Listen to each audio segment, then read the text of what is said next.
Bismillahirrahmanirrahim. Assalamualaikum warahmatullahi wabarakatuh. Alhamdulillahirabbil alamin. Assalatu wassalamu ala Rasulillah wa ala alihi wa ashabihi ajmain. Amma ba'du, teman-teman yang berbahagia, alhamdulillah dalam kesempatan pagi ini kita semua bisa berkumpul kembali dalam acara yang sudah biasa kita laksanakan, yaitu pengajian subuh di channel Hal Biasa. Dalam kesempatan kali ini, materi yang akan kita diskusikan adalah tentang upaya meningkatkan ibadah kepada Allah Subhanahu wa Ta'ala. Teman-teman sekalian, kita sudah mengetahui satu ayat yang mungkin sudah pada hafal, yang bunyinya sebagai berikut. A'udzubillahi minasyaitonirrajim. Bismillahirrahmanirrahim. Ya ayyuhan nasu ubudu rabbakumul ladzi khalaqakum walladzina min qablikum la'allakum tattaqun. Wahai manusia, beribadalah kalian kepada Rabb kalian, kepada Tuhan kalian yang telah menciptakan kalian dan orang-orang sebelum kalian, agar kalian semua mencapai nilai ketakwaan.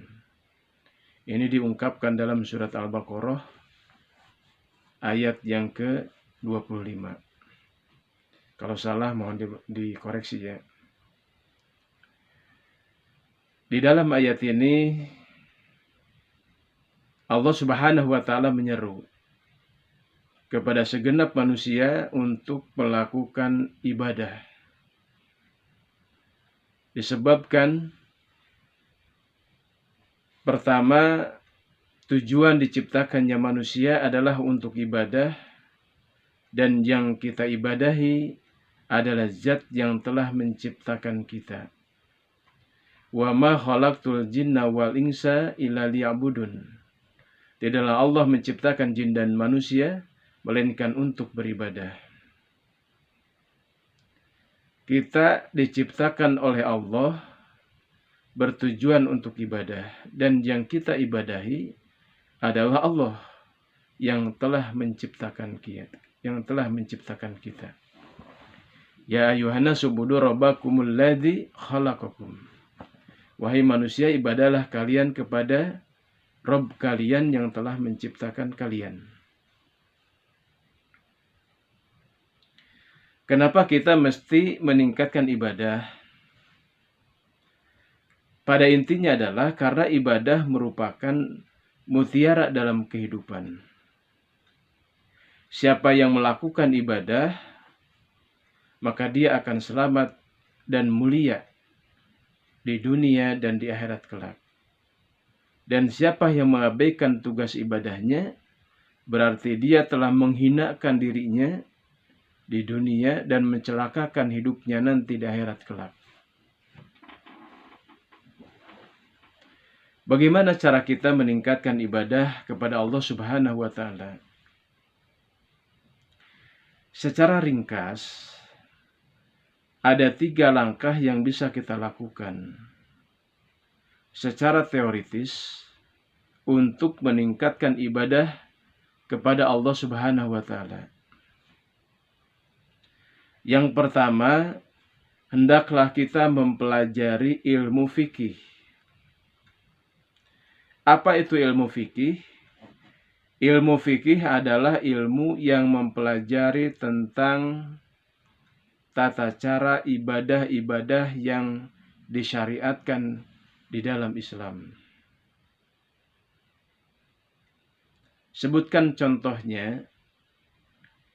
Ada sholat, jadi ada ilmu tentang sholat, kemudian ilmu tentang zakat, ilmu tentang saum baik sunnah ataupun yang wajib,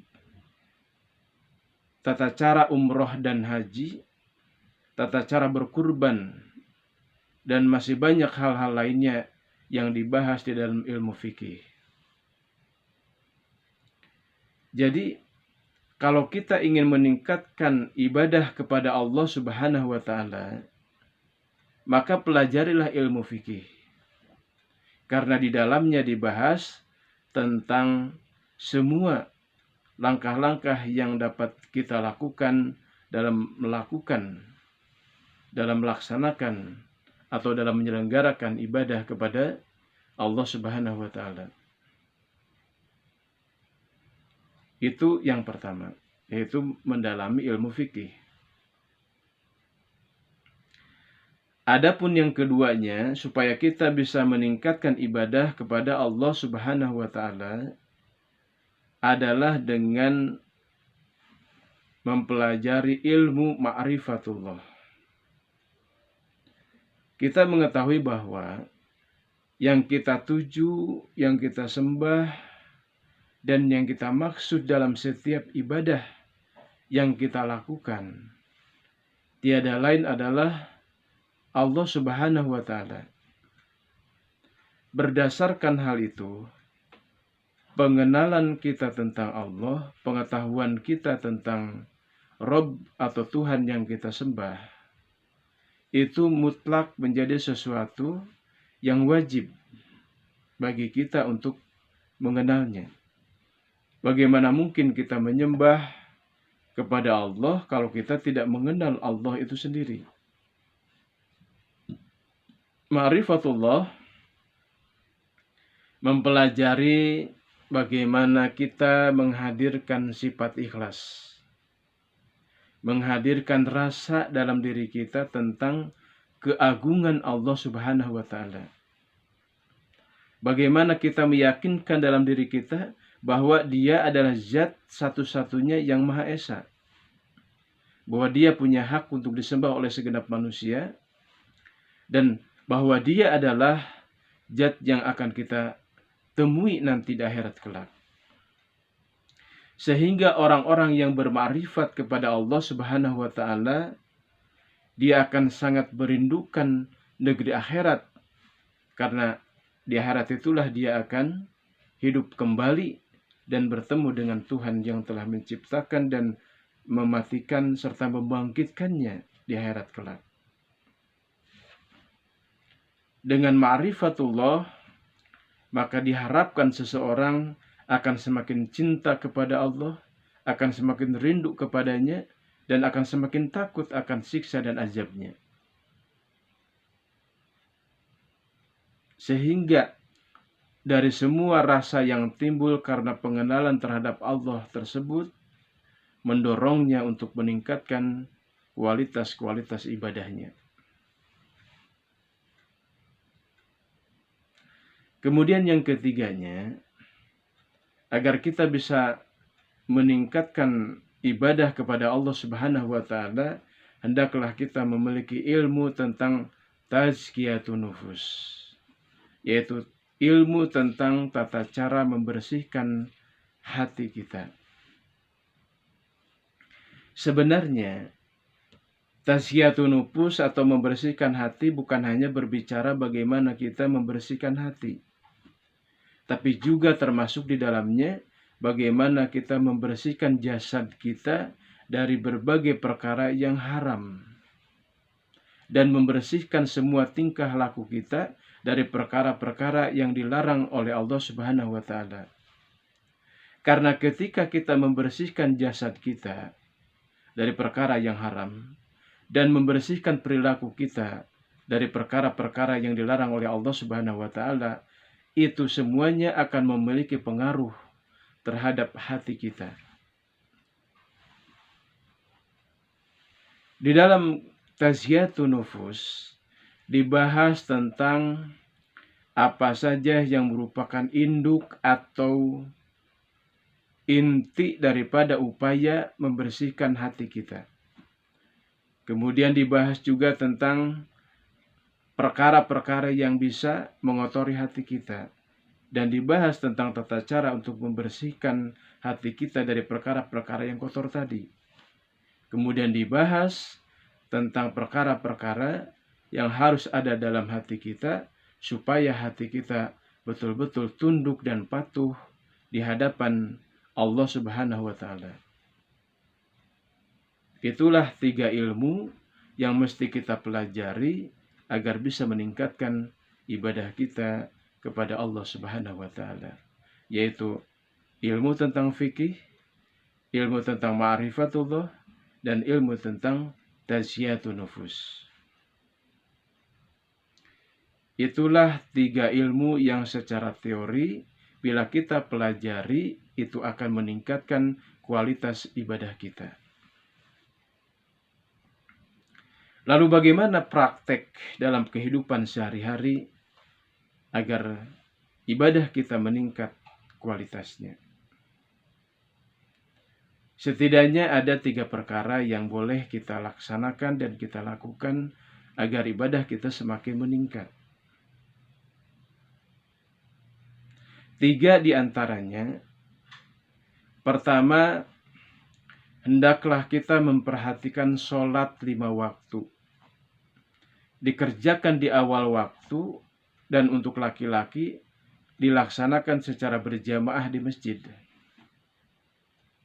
Maka siapa yang senantiasa mendawamkan dan membiasakan sholat 5 waktu ini, lalu dia berdoa kepada Allah Subhanahu wa Ta'ala agar sholatnya dijaga dan dia menjaganya dengan sebaik-baiknya, maka Allah akan membukakan jalan-jalan untuk meningkatkan kualitas ibadah-ibadah yang lainnya. Lalu yang keduanya, hendaklah dia memperhatikan tentang hartanya, agar sebagian dari hartanya tersebut disedekahkan. Semakin seseorang meningkatkan nilai dari sedekah yang dia biasakan tersebut, dan semakin membiasakan dari hari ke hari, maka hal tersebut akan membukakan jiwa dan pikirannya untuk meningkatkan kualitas ibadah-ibadah yang lainnya.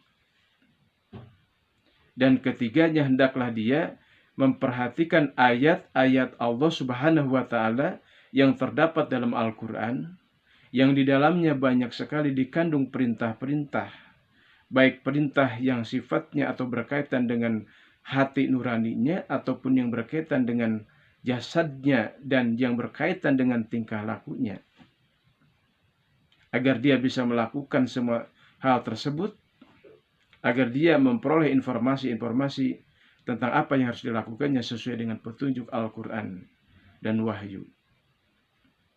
Maka ketika kita menggali informasi dari Al-Quran tentang hal apa saja yang bisa kita lakukan dan boleh kita lakukan atau wajib kita lakukan, maka otomatis dia akan terbawa gairahnya atau girohnya atau semangatnya untuk melakukan amalan-amalan yang dikategorikan sebagai amal ibadah. Itulah 3 perkara praktis yang mungkin bisa kita laksanakan dalam kehidupan sehari-hari. Pertama sholat, kedua sedekah, ketiga membaca Al-Quran.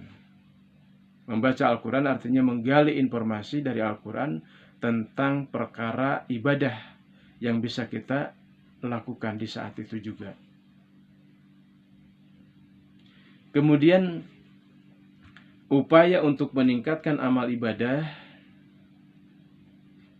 di dalam kehidupan sehari-hari atau sesuai agenda dari minggu ke minggu, dari hari ke hari, dari minggu ke minggu, atau dari pekan ke pekan, dari bulan ke bulan, dan dari tahun ke tahun. Itu bisa kita lakukan pertama di tengah keluarga.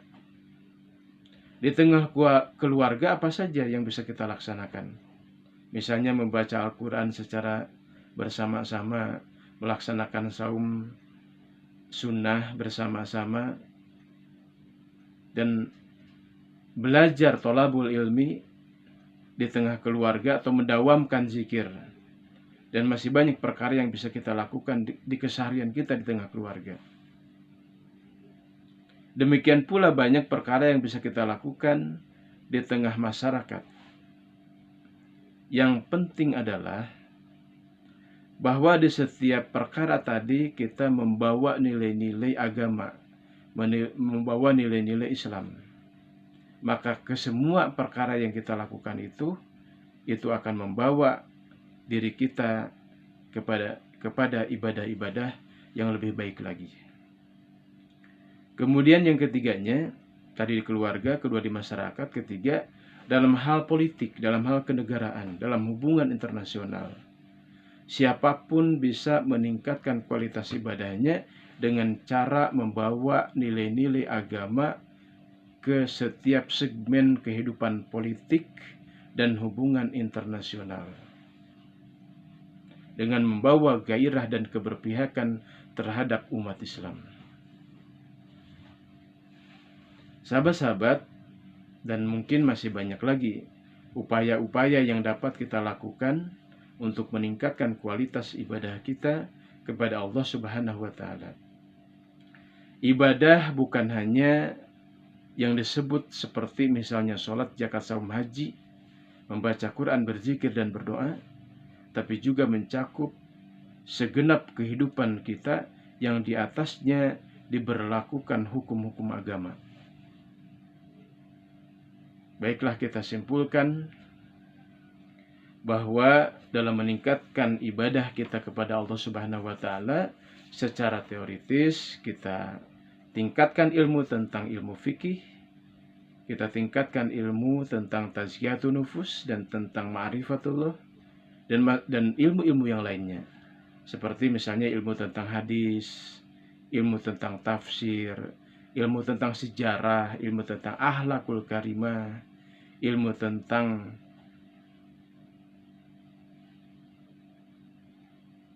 dan masih banyak ilmu-ilmu yang lainnya yang ada di dalam Islam. Ilmu-ilmu itu bila kita pelajari dan kita fokus di dalam tafakuh fiddin, maka itu akan diantarkan kita, jiwa kita, kepada upaya untuk meningkatkan ibadah. Ada kerinduan untuk meningkatkan ibadah. Belum ditambah lagi dengan pola-pola pergaulan. Bila kita bergaul dengan orang-orang yang ahli ibadah, ahli zikir, ahli ilmu, kemudian kita berjamaah dalam jamaah Islam,